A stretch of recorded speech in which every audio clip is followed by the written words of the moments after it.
Assalamualaikum warahmatullahi wabarakatuh. Om Swastiastu, Namo Buddhaya, salam kebajikan, rahayu, dan salam sejahtera untuk kita semua. Setelah kemarin kita mempelajari sistem respirasi yang ada kaitannya dengan sirkulasi, ya, ada juga sistem yang namanya ekskresi. Nah, ekskresi itu artinya mengeluarkan zat yang tidak berguna dari dalam tubuh kita. Begitu. Jadi kalau sekresi itu masih dikeluarkan zat-zat itu masih dibutuhkan oleh tubuh kita, contohnya hormon, ya, enzim, ya, itu sekresi ya, oleh organ-organ sekretori, ya, termasuk sel-sel sekretori. Kalau ekskresi itu sudah tidak digunakan lagi oleh tubuh kita, contohnya urin yang dikeluarkan lewat ren atau ginjal, bahasa latinnya ren, ya. Kemudian hati, ya, hepar, ya, itu mengeluarkan juga perombakan dari eritrosit, ya, nanti kita akan bahas. Kemudian ada juga kulit, ya, yang mengeluarkan keringat, dan tentunya adalah paru-paru yang sudah kita pelajari pada pertemuan sebelumnya. Mari kita simak video untuk penjelasan berikut ini.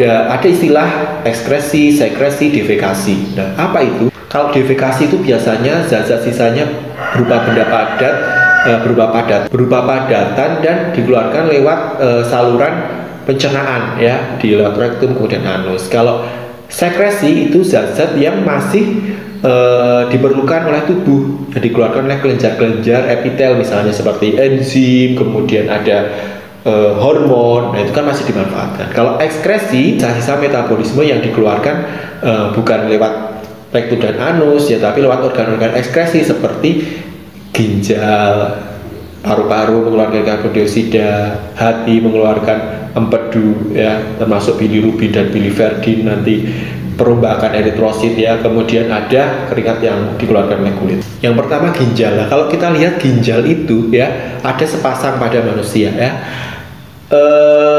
Dilihat lebih dalam lagi ada struktur yang namanya nefron.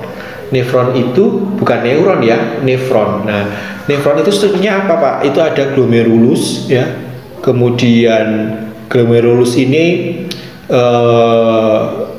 isinya pembuluh-pembuluh darah, ya. Nanti pembuluh darah masuk ke glomerulus ini dilingkupi oleh kapsula Bowman atau Bowman capsule, ya. Kemudian menuju ke tubulus contortus proximal, kemudian lengkung Henle ini, ya, loop of Henle, kemudian tubulus contortus distal dan tubulus collectivus. Darah yang membawa protein ini nanti kan masuk ke glomerulus, nanti yang lolos saring, ini darah dan protein keluar lagi, ya. Kemudian yang sisa hasil penyaringan seperti air, gula, garam itu masuk ke tubulus contortus proximal. Proses tadi yang penyaringan darah disebut filtrasi, ya. Kalau yang menuju tubulus contortus proximal ini nanti akan masuk proses reabsorpsi atau penyerapan kembali zat-zat yang berguna seperti garam, ya, gula, ya, dan zat-zat lain. Kemudian zat-zat lain yang tidak terserap kembali akan masuk ke loop Henle, kemudian ke tubulus contortus distal. Nah, di tubulus contortus distal ini kadang dimasukkan zat-zat seperti atau ion-ion seperti K+ dan sebagainya. Kemudian atau sering disebut dengan istilah augmentasi, tapi sebenarnya selama perjalanan ini juga ada augmentasi penambahan zat-zat, ya. Kemudian ke tubulus collectivus, kemudian ke ini nih keluar ke ureter, kandung kemih, kemudian uretra. Gitu, ya. Kalau lebih paham kita lihat videonya. Nah, jadi ini ginjal kita, ya. Ginjal, ini ada ureter, ya. Nah, di renal piramid ini ada yang namanya unit namanya nefron, ya, ada Bowman capsule atau kapsula Bowman, kemudian tubulus contortus proximal, lengkung Henle, distal, dan collectivus. Ada 3 proses filtrasi, reabsorpsi, dan kadang ada yang menyebutnya augmentasi, ya, atau sekresi ke dalam ginjal juga, ya.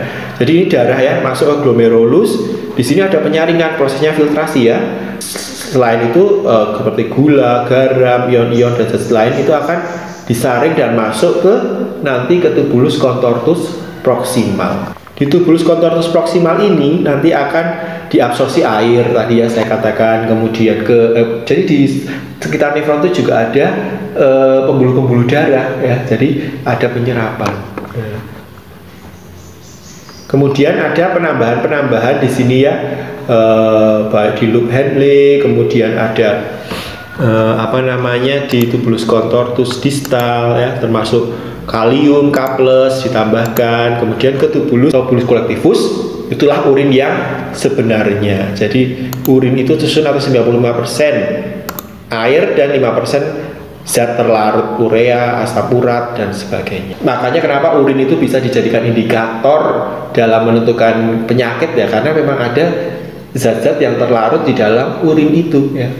Nah, tapi ada juga apabila urinnya, nefronnya gagal, kadang ada darah yang ikut terlarut, ada protein yang ikut terlarut ya, makanya ada istilah albuminaria ya, penyakit yang terlalu banyak protein di dalam darah dan sebagainya.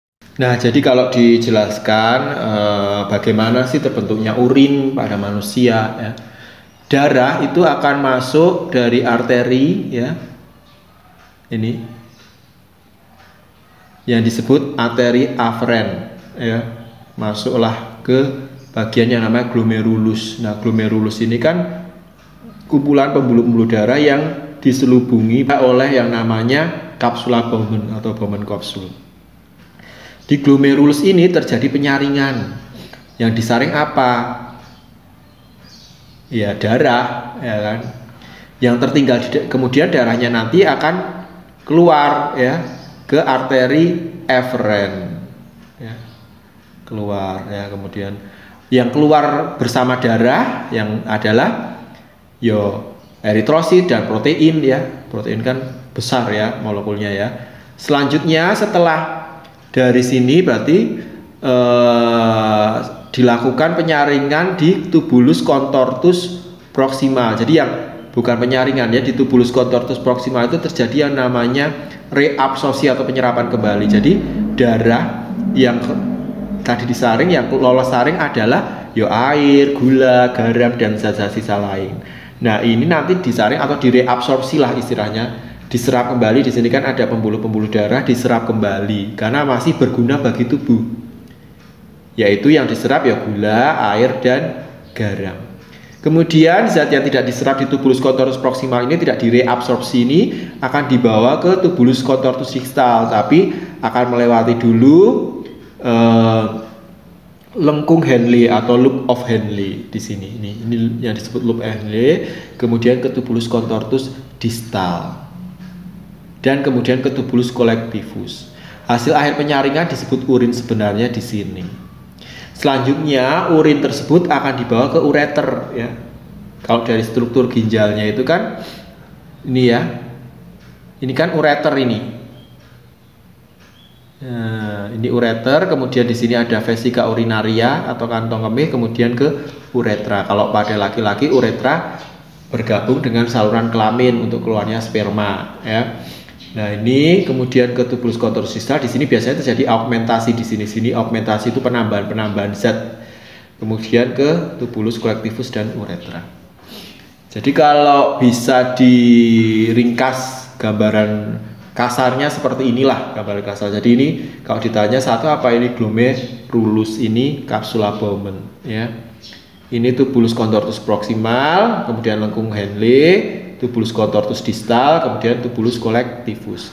Filtrasi penyaringan terjadi di nomor 1 di glomerulus. Asalnya dari mana? Pembuluh aferen ya. Ini kan pembuluh darah aferen.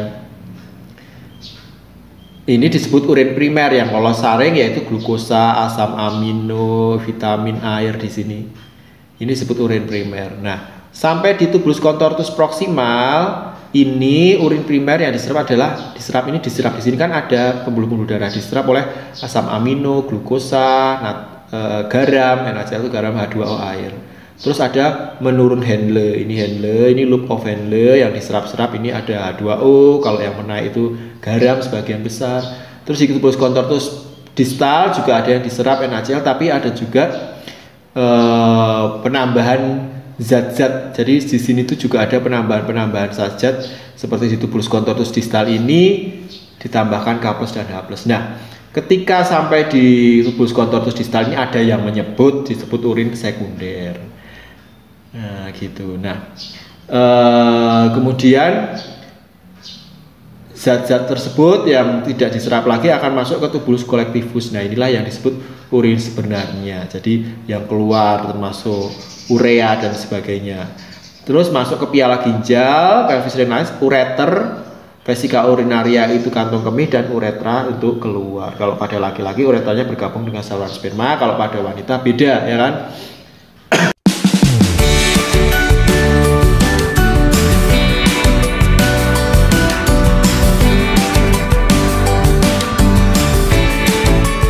Tadi pada ginjal, kemudian pada hati. Nah, ini hepar ya, hati ya, bukan hati, bukan di sini, tapi di sini ya, hepar. Nah, itu dia fungsinya apa? Kalau ini biasanya mengeluarkan empedu ya, gara-gara empedu. Sebenarnya itu adalah perombakan dari sel eritrosit yang nanti akan dibawa ke kantung empedu atau vesika vilea ini. Nanti dimasukkan ke duodenum, nanti hubungannya dengan sistem pencernaan. Jadi tadi fungsi utama dari hati itu mengeluarkan empedu. Cairan empedu itu apa sebenarnya yang disimpan di kantong empedu?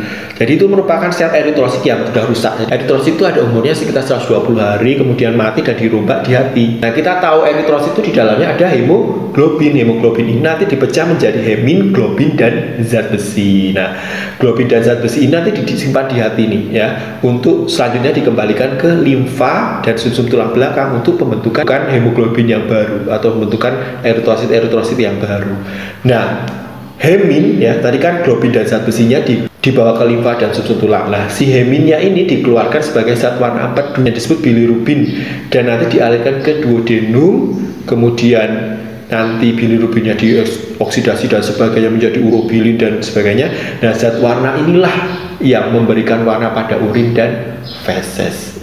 Makanya kenapa hati disebut sebagai organ ekskresi. Itu sebagai pembentukan zat warna empedu ya.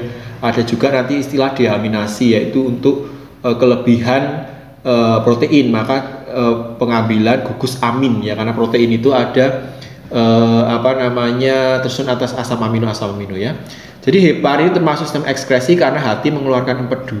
Nah, cairan empedu ini disimpan di kantong empedu atau vesika vilea. Jadi bukan kantong empedu yang menghasilkan cairan empedu, tapi hatilah yang menghasilkan cairan empedu disimpan di vesika vilea.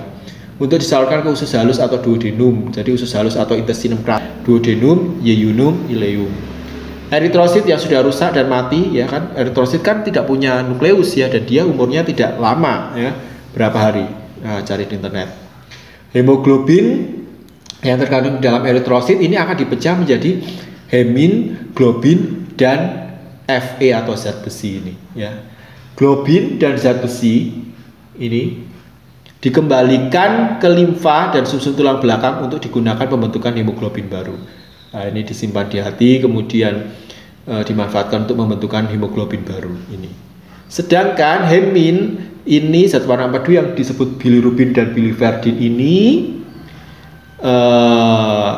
ini akan dikeluarkan ke duodenum. Nah, bilirubin ini nanti akan dioksidasi menjadi urobilin ya, urobilin yang berwarna kuning kecoklatan ini untuk mewarnai feses. Kalau yang biliverdin ini zat warna empedunya ini disalurkan ke kantong empedu. Jadi inilah proses perombakan sel darah merah atau eritrosit. Nah, kalau deaminasi itu pelepasan gugus amin ya. Karena kelebihan protein di hati ini nanti bisa menjadi dirombak menjadi senyawa yang mengandung unsur N, amonia, dan tidak mengandung unsur N ya. Nah, ini nanti disintesis untuk bahan baku karbohidrat dan lemak. Jadi sebenarnya di tubuh kita juga bisa memberikan atau membentuk bahan-bahan baku karbohidrat dan lemak. Nanti dioksidasi membentuk energi. Sedangkan ini nanti akan disintesis, amoniak dan sebagainya ini akan disintesis menjadi urea. Nah, ini nanti akan dibawa darah kemana? Ke ginjal tadi ya, menuju ke proses penyaringan di rem atau ginjal. Gitu ya. Berikutnya paru-paru ya, kita sudah tahu pulmo tadi ya, mengeluarkan karbon dioksida ya. Jadi udah tidak perlu dibahas ya, karena sudah berkaitan dengan yang tadi. Kemudian kulit. Nah, kulit kita ini kemarin kita lihat paling luar adalah jaringan epitel ya. Epitel ini ya, epidermis ini ya. Nah, makanya kan epitelnya epitel pipih berlapis ya, karena sering mengelupas ya kan. Kemudian ada rambut. Nah, rambutnya bukan bulu ya, kalau pada manusia itu rambut. Bulu kuduk ya, sebenarnya itu kan juga rambut kan. Kalau bulu pada aves ya. Kemudian ada kelenjar keringat ya, ini mengeluarkan keringat. Ada saraf-saraf, ada ini. Jadi yang dikeluarkan apa ya? Keringat ya. Keringat itu kan sebenarnya apa? Keringat. Ayo, keringat itu apa sih? Ya air, kemudian ada garam-garam mineral seperti NaCl ya kan, dan seperti sedikit basa, seperti urea, kemudian ada asam urat dan amonia. Makanya kalau kenapa kok keringat itu agak asin, itu kan mungkin karena salah satunya yaitu mengeluarkan garam-garam mineral. Nah, tadi strukturnya kalau kita lihat ada bagian lemak juga ya. Jadi kenapa kulit ini disebut organ ya? Karena tersusun atas jaringan-jaringan ya. Ada jaringan epitel ya. Epitel itu ya, kemudian ada jaringan saraf dan sebagainya. Nah, ini ada post-test, coba. Jelaskan kaitan antara sistem sirkulasi dan sistem respirasi. Mengapa urin bisa dijadikan indikator laboratorium dalam menentukan penyakit? Apa yang dimaksud diabetes mellitus? Bagaimana gejalanya? Apakah manusia bisa hidup hanya dengan satu ginjal? Mengapa? Apa yang dimaksud dengan transplantasi ginjal? Nomor 6, mengapa hati disebut sebagai penawar racun? Nomor 7, ketika urin diuji menggunakan uji Benedict, kita ingat biokimia, ternyata urin tersebut terdapat endapan merah bata. Berarti urin tersebut mengandung apa dan terjadi kerusakan di bagian mana dari ginjal, atau tepatnya di nefron bagian mana? Silakan dikerjakan di folio. Terima kasih. Nah, itu tadi penjelasan mengenai sistem ekskresi. Jadi sistem ekskresi ada 4 organ, yaitu ada ginjal atau ren, kemudian ada hati atau hepar, ada paru-paru atau pulmo, dan kulit atau integumen. Jadi masing-masing memiliki peran untuk mengeluarkan zat yang tidak berguna dari dalam tubuh kita. Terima kasih.